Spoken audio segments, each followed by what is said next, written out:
What if I told you that a single monk's belief about human nature nearly destroyed Christianity as we know it? What if the most dangerous heresy in church history wasn't about denying God, but about believing too much in humanity? What if I told you that this ancient debate still shapes every choice you make today? Stay with me until the end, because what you're about to discover will change how you see yourself, your potential, and the very nature of good and evil. This is the story that the church tried to bury, the philosophy that threatens the foundation of original sin, and the man who dared to say that humans could be perfect. Welcome, seeker of hidden truths. Today, we dive into the most controversial doctrine in Christian history, the story of Pelagianism, the heresy that refuses to die. Let's begin. Picture this: Rome, 380 AD. The empire is crumbling, barbarians are at the gates, and people are asking the hardest question of all. Why is there so much suffering in the world? Into this chaos steps a British monk named Pelagius, tall, learned, with piercing eyes that seem to see straight through to your soul. But Pelagius wasn't just any monk. He was a revolutionary, a man who looked at humanity and saw something the church didn't want him to see: perfection. Have you ever wondered why you struggle with the same sins over and over? Why some people seem naturally good while others seem naturally evil? Pelagius had an answer that would shake the Christian world to its core. He said, "You are born innocent, completely innocent." Let that sink in for a moment. You came into this world as pure as freshly fallen snow. No original sin. No inherited guilt from Adam and Eve. Just pure, unlimited potential to choose good or evil. The church leaders heard this, and their blood ran cold. Because if Pelagius was right, everything changes. Everything. Let's go deeper into this dangerous idea. Pelagius arrived in Rome around 380 AD, and what he saw disturbed him. Rich Christians living in luxury while claiming they couldn't help but sin. It's human nature, they would say. We're born sinful. They used original sin as an excuse for moral laziness. This made Pelagius furious. He walked through the marble halls of Roman villas, watching wealthy believers justify their greed, their adultery, their cruelty to slaves, all because we inherited sin from Adam. No, Pelagius declared, his voice echoing through those opulent chambers. You choose to sin every single time. Think about your own life for a moment. When you lie, when you hurt someone, when you act selfishly, is it really because you can't help it? Or do you choose it in that split second when you could choose differently? Pelagius said you always have a choice. And that choice is what makes you human. But this wasn't just philosophical speculation. Pelagius built his entire theology around 5 revolutionary principles that would change everything. First, human nature is fundamentally good. You weren't born broken. You weren't born needing repair. You came into this world with the same moral capacity as Adam before the fall. Every newborn baby is a fresh start, untainted by the sins of their ancestors. Second, sin is a choice, not a nature. When you do wrong, it's because you decided to do wrong. Not because of some cosmic curse, not because of inherited corruption, but because in that moment you chose evil over good. Third, humans can live without sin. This was the most scandalous claim of all. Pelagius believed that with enough willpower, discipline, and moral effort, a person could achieve moral perfection, not just improvement. Perfection. Fourth, God's grace helps, but isn't necessary for salvation. You can earn your way to heaven through good works and right living. Grace is like having a tutor, helpful but not essential if you're smart enough to figure it out alone. Fifth, Adam's sin affected only Adam. When Adam ate the forbidden fruit, he didn't doom humanity. He doomed himself. Every person born after Adam starts fresh, with the same choice Adam had in the garden. Can you imagine what this meant to people who had been told they were born sinful? Can you imagine the liberation, the terror? Let's go deeper into why this was so dangerous. In Roman society, these ideas were dynamite. If people weren't born sinful, then why did they need the church? If they could save themselves through good works, then why did they need priests, bishops, sacraments? More importantly, if humans could be morally perfect, then why wasn't everyone perfect already? Pelagius had answers. He looked at the wealthy Romans around him and said, "You're not sinful by nature. You're lazy by choice. You're corrupt because you choose comfort over virtue. You could be saints if you wanted to be." He started attracting followers, powerful followers. Celestius, a brilliant lawyer who could argue Pelagian theology in the courts. Paulinus of Nola, a wealthy aristocrat who sold everything to live in poverty. Julian of Eclanum, a young bishop who would become Pelagianism's greatest defender. They formed a movement, a community of people who believed humanity could be perfect.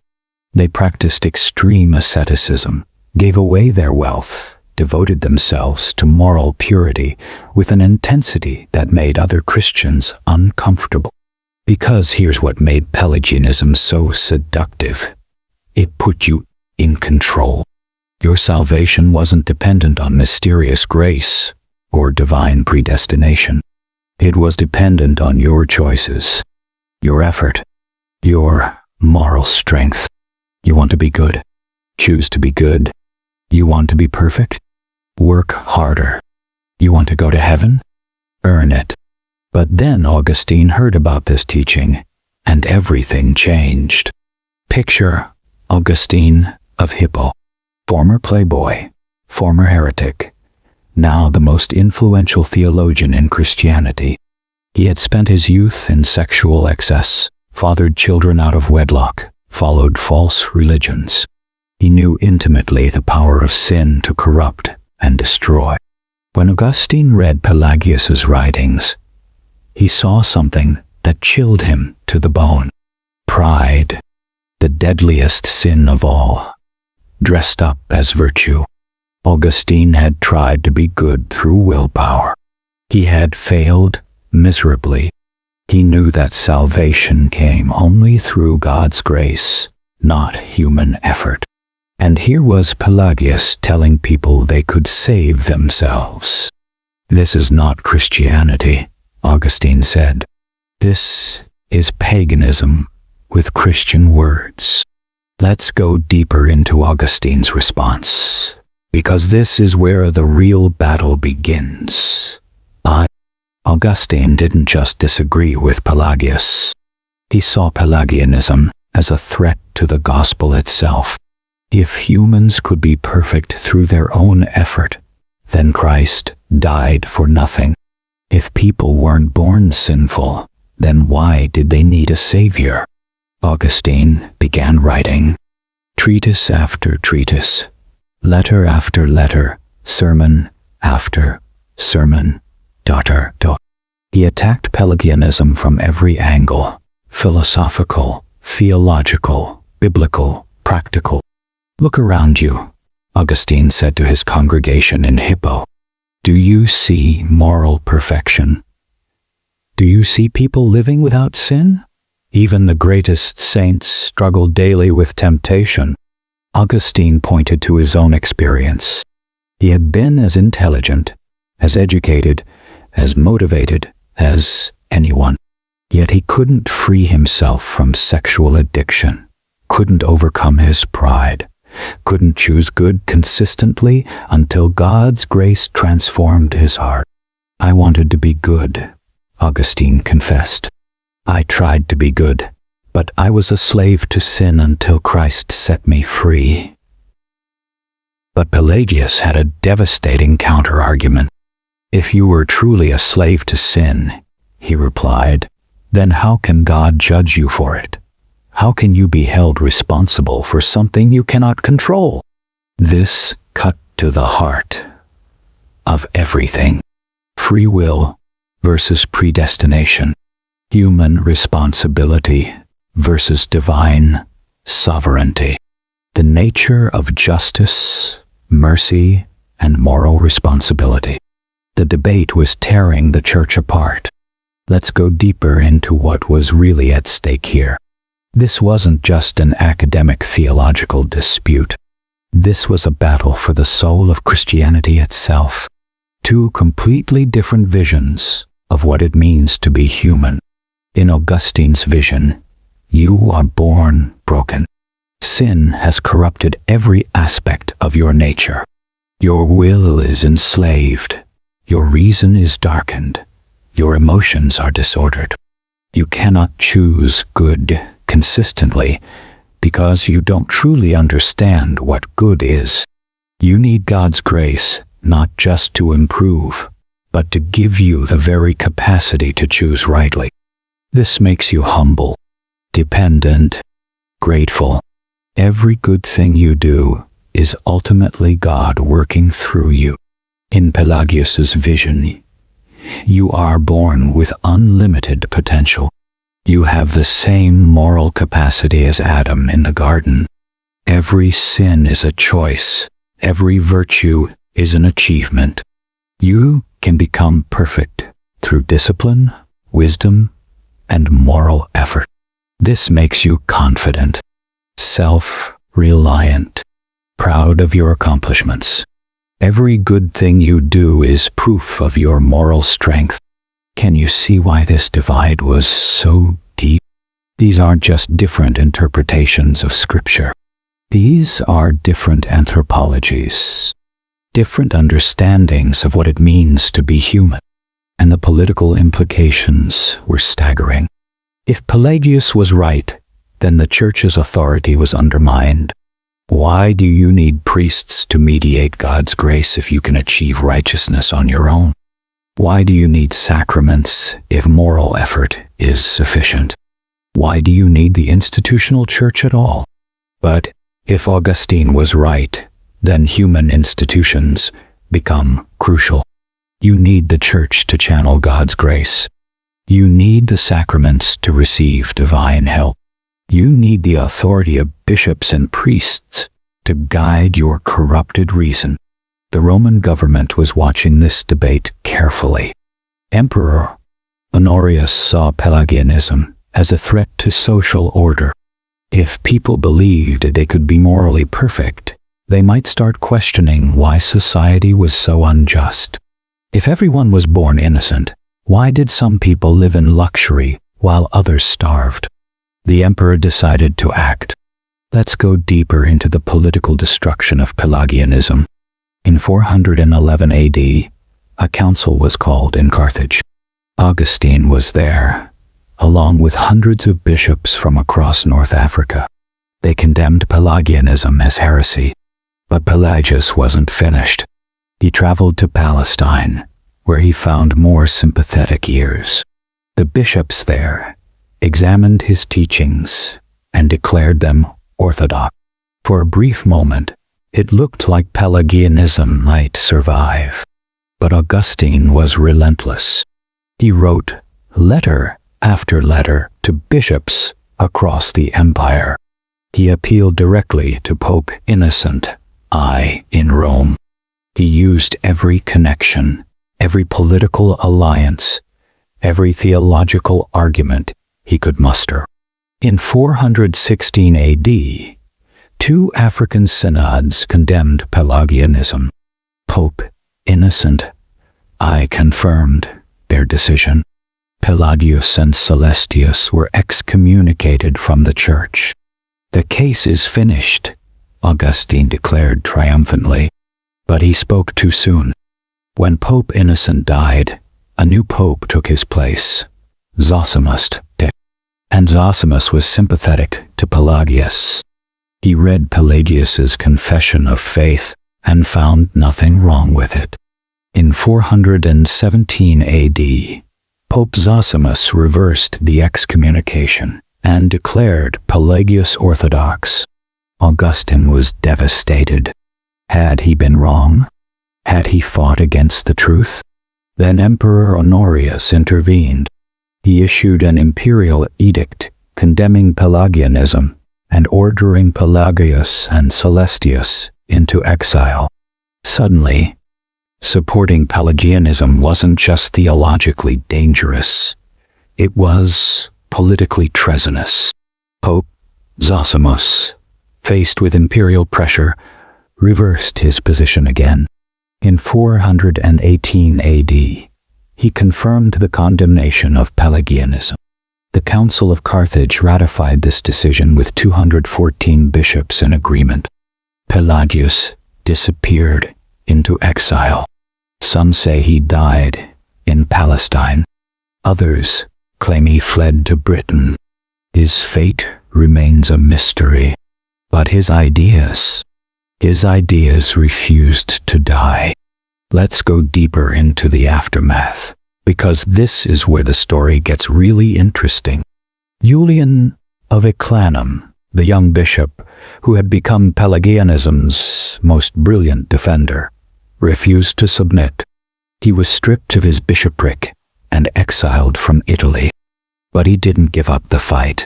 Julian wrote devastating critiques of Augustine's theology. He accused Augustine of making God unjust, of turning humans into robots, of destroying moral responsibility. His arguments were so compelling that Augustine spent the last years of his life responding to them.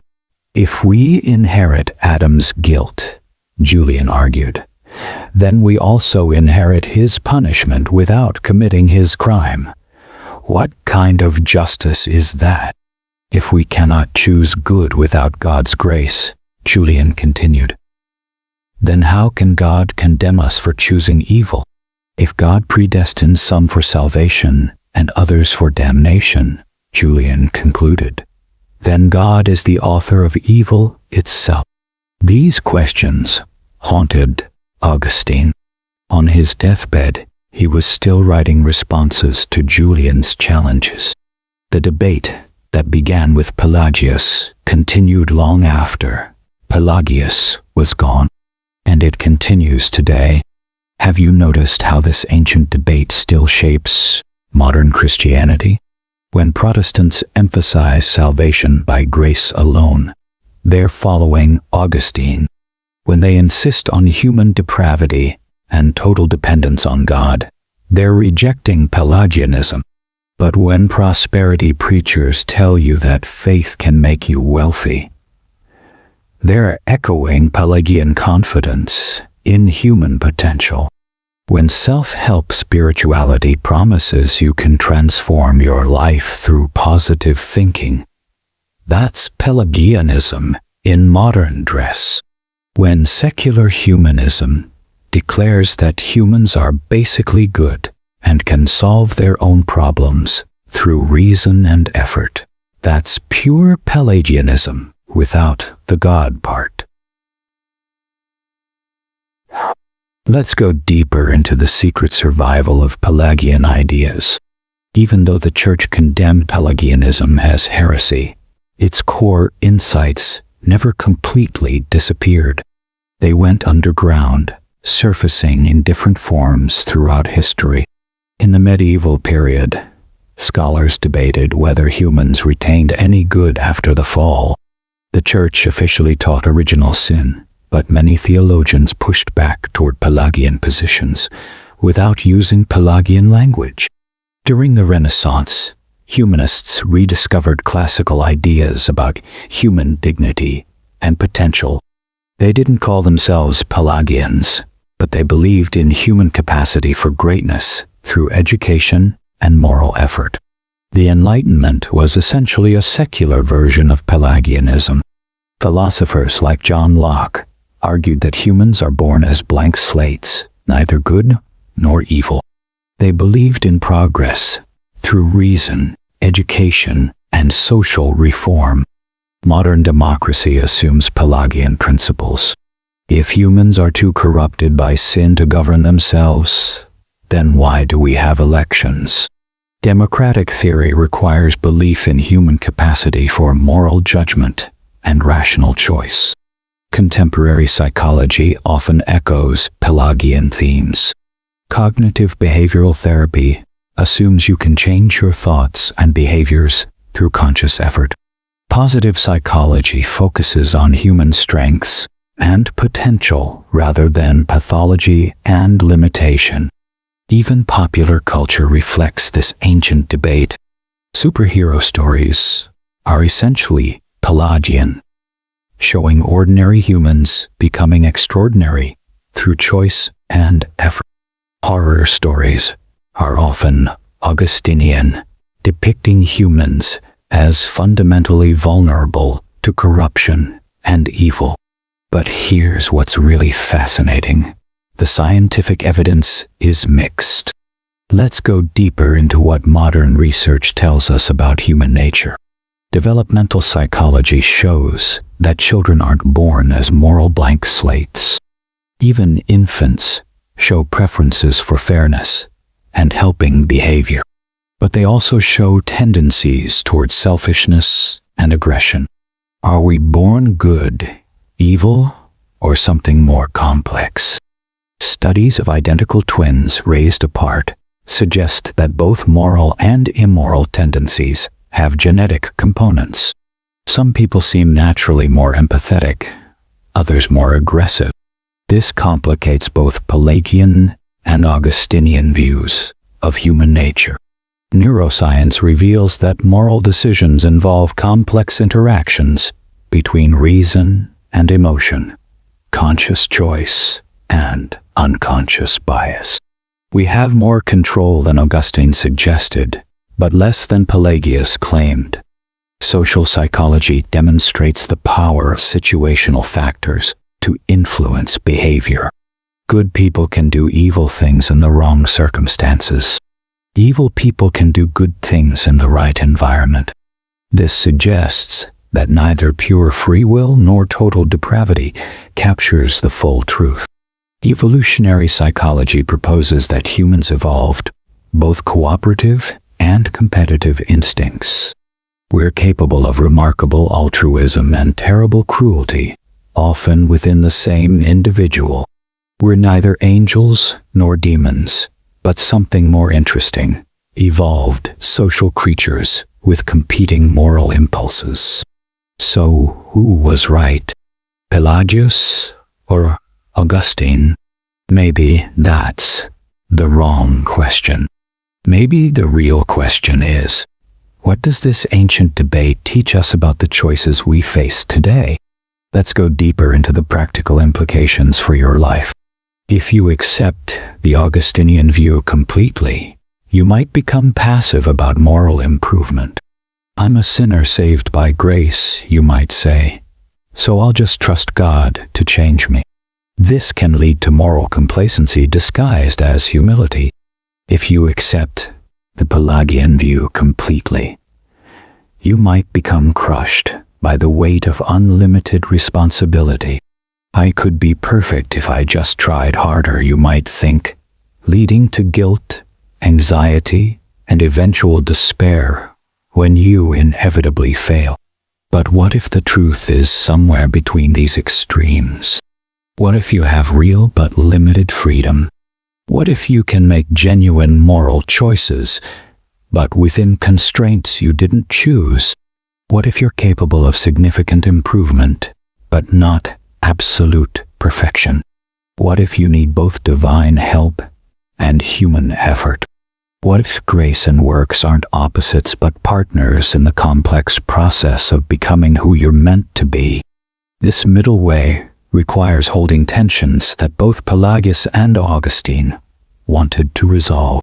It's messier, more ambiguous, but maybe closer to the reality of human experience. Think about your own moral journey. Haven't there been times when you chose good despite wanting to choose evil? That suggests real freedom. But haven't there also been times when you chose evil despite knowing better? That suggests real limitation. Haven't there been moments when divine grace, or something beyond yourself, gave you strength you didn't know you had? But haven't there also been moments when your own effort and discipline made the crucial difference? Maybe the genius of the Pelagian controversy isn't that it was resolved, but that it was raised. Maybe the questions Pelagius and Augustine fought over are questions each generation has to answer for itself. Let's go deeper into why this matters for society today. The Pelagian-Augustinian debate shapes how we think about criminal justice. If people choose to commit crimes, they deserve punishment. If they're victims of circumstances beyond their control, they deserve treatment. Most modern justice systems try to balance both perspectives, holding people responsible while acknowledging limiting factors. It shapes how we think about inequality. If success comes from individual merit and effort, then inequality might be justified. If success depends on factors beyond individual control, then society has a responsibility to level the playing field. It shapes how we think about education. Should we focus on building character and instilling values, assuming students can choose virtue? Or should we focus on creating environments that make good choices easier and bad choices harder? It shapes how we think about mental health. Are depression and anxiety moral failures that can be overcome through willpower and right thinking? Or are they medical conditions that require professional treatment? The answer affects how we view both sufferers and potential solutions. It even shapes how we think about artificial intelligence. As we create machines that seem to make choices, we're forced to confront the same questions that divided Pelagius and Augustine. What is free will? What makes someone responsible for their actions? Can genuine morality exist without the possibility of choosing evil? But perhaps most importantly, this ancient debate shapes how you see yourself. Are you a broken creature in need of repair, or a powerful being capable of transformation? Are your failures evidence of fundamental corruption, or temporary setbacks on the path to growth? Are your successes gifts from God, or achievements you've earned? The answer affects everything. Your self-esteem, your goals, your relationships, your spiritual practice, your approach to change. Let's go deeper into the ultimate question this raises about meaning and purpose. Pelagius looked at human potential and saw something divine. He believed each person carried within themselves the capacity for moral perfection, the ability to choose good in every situation, the power to earn their own salvation. This vision is inspiring but potentially crushing. If you can be perfect, then anything less than perfection becomes failure. If you can save yourself, then needing help becomes weakness. If you have unlimited moral potential, then your limitations become personal shortcomings rather than universal human experiences. Augustine looked at human weakness and saw something tragic but beautiful. He believed each person was hopelessly flawed, but infinitely loved, incapable of earning salvation, but freely offered it as a gift. broken but being healed by divine grace.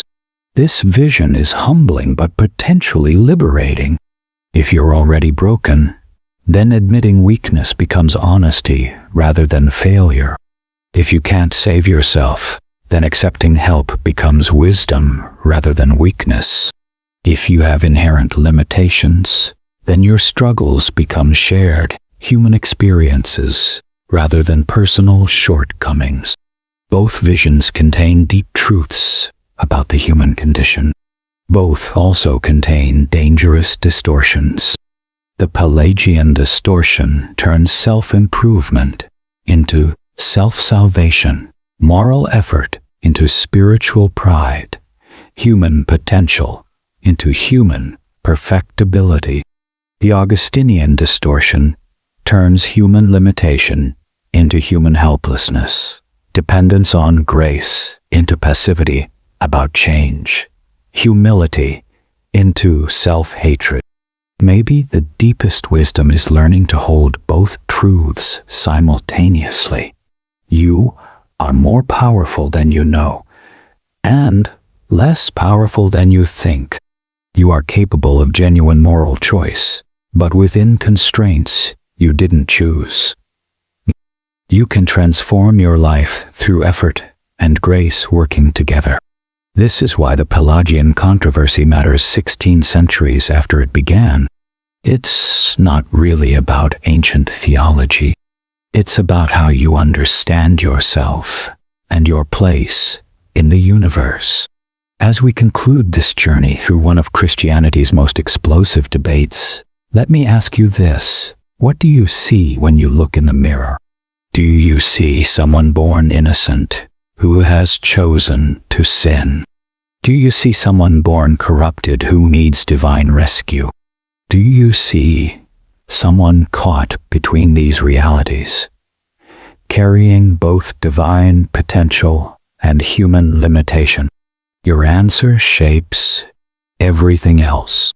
It determines how you treat yourself when you fail, how you celebrate when you succeed, how you approach moral growth, how you view other people's struggles and achievements. Pelagius saw humans as gods in training. Augustine saw humans as beggars receiving grace. Modern science suggests we might be something more complex, evolved social creatures capable of both transcendent goodness and profound evil, shaped by forces beyond our control, but retaining genuine power to choose our response. Maybe that's why this ancient debate refuses to die. Maybe it's because the questions Pelagius and Augustine raise touch the deepest mysteries of human existence. Who are we? What are we capable of? How do change and grace and responsibility work together? These aren't questions that can be answered once and for all. They're questions that each person, each generation, each society has to wrestle with anew. The Pelagian controversy began with a simple observation. Some people claim they can't help but sin. It exploded into a battle that reshaped Christianity and echoes still in our modern debates about human nature, moral responsibility, and the possibility of change. Pelagius lost the theological battle. His teachings were condemned. His followers scattered. His name became synonymous with heresy. But did he lose the war? Every time someone says I can change, they echo Pelagian confidence in human potential. Every time someone takes responsibility for their choices rather than blaming circumstances, they affirm Pelagian beliefs about moral freedom. Every time someone works to improve themselves or their society, they express Pelagian faith in human capacity for good. The ghost of Pelagius haunts every self-help book, every motivational speech, every call for social reform. His spirit lives on in everyone who refuses to accept that things have to stay the way they are. But Augustine's ghost is there too, whispering reminders about human limitation, the necessity of grace, the danger of pride, the reality of forces beyond our control. Maybe wisdom lies not in choosing one ghost over the other, but in learning to dance with both. Write in the comments below.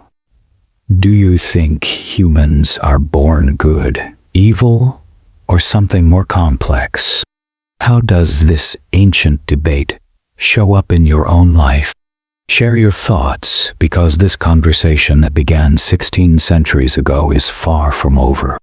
The story of Pelagianism is ultimately the story of human hope and human limitation, divine grace and human effort, the dream of perfection and the reality of struggle. It's your story and mine and everyone who has ever wondered whether they could be better than they are.